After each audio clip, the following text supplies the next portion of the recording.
ভালো করেছি, আমাদের কোনো গ্যাঞ্জাম মঞ্জাম হয় নাই, খুব সুন্দরভাবে বিএনপির লোক আমাদের সমর্থন করছে।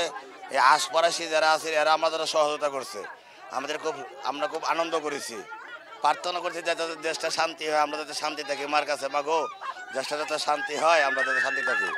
তাই এই তো আধা ঘন্টার ভিতরে আমরা আনন্দ ফুর্তি কইরা নৌকার ভিতরে উঠাইয়া নিয়ে জলে ডুবাই দেবো।